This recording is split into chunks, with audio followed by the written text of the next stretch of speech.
हम लोगों की याददाश्त वैसे कितनी कमजोर है ना। ज्यादा पुरानी बात नहीं है, मात्र 10-12 साल पुरानी बात है, जब अन्ना के नाम पर देश में भ्रष्टाचार के खिलाफ एक अलग जगी थी।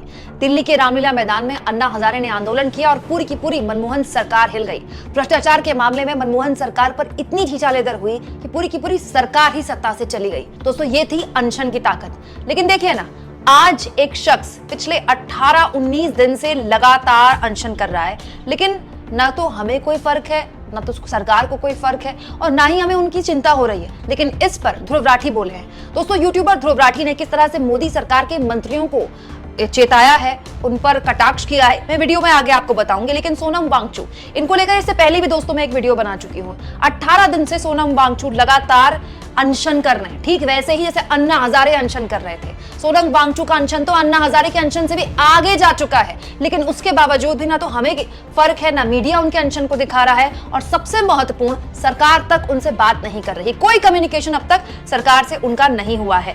क्या मांग रहे हैं सोनम वांगचुक? सोनम वांगचुक बीजेपी को उनकी वही वादे याद दिला रहे हैं जो चुनाव से पहले बीजेपी ने लद्दाख को लेकर किए थे। दोस्तों, सोनम वांगचुक कह रहे हैं कि केंद्र शासित प्रदेश लद्दाख को 6ठी अनुसूची के तहत राज्य का दर्जा मिले, संवैधानिक सुरक्षा उपायों की व्यवस्था की जाए। ये तमाम वादे सोनम वांगचुक के हिसाब से बीजेपी ने अपने मैनिफेस्टो में किए थे, जो कि अब वो भूल गई है। लेकिन हैरानी कि बीजेपी तो भूली दोस्तों, एक नागरिक के तौर पर हम भी अपने ही देश के एक नागरिक को भूल गए जो पिछले 18 दिनों से कुछ इस तरह से अनशन कर रहे हैं। कल 18वीं दिन की अनशन की रात की उनकी वीडियो देखिए, आप चेहरा देखिए उनका, कितना उनका वजन कम हो चुका है, पूरा चेहरा उनका सूख चुका है, और हमें कोई फर्क नहीं पड़ रहा। दोस्तों, ध्रुव राठी ने इस पूरे मुद्दे पर वीडियो भी बनाई है और एक बार फिर से मोदी सरकार के मंत्रियों को चेताते हुए कहा है, सोनम वांगचुक अपने अनशन के 18वें दिन पर हैं। मोदी सरकार के किसी भी मंत्री ने उनके बारे में एक शब्द भी नहीं कहा। रिकॉर्ड के लिए कांग्रेस सरकार अन्ना हजारे के अनशन के 12वें दिन के बाद उनकी मांगों पर सहमत हो गई थी। सहमत क्या हो गई थी दोस्तों? बाकायदा लोकसभा का सत्र बुलाया गया था, उस पर बहस हुई थी। अच्छा खासा तमाशा देश में अन्ना हजारे के भ्रष्टाचार के खिलाफ आंदोलन को लेकर हुआ था। उसके नतीजे क्या निकले, उससे किसको फायदा हुआ, किसको नुकसान, वो एक अलग बहस का विषय है। लेकिन बात यह कि एक बुजुर्ग के अनशन ने हमारी चेतना को हिलाया।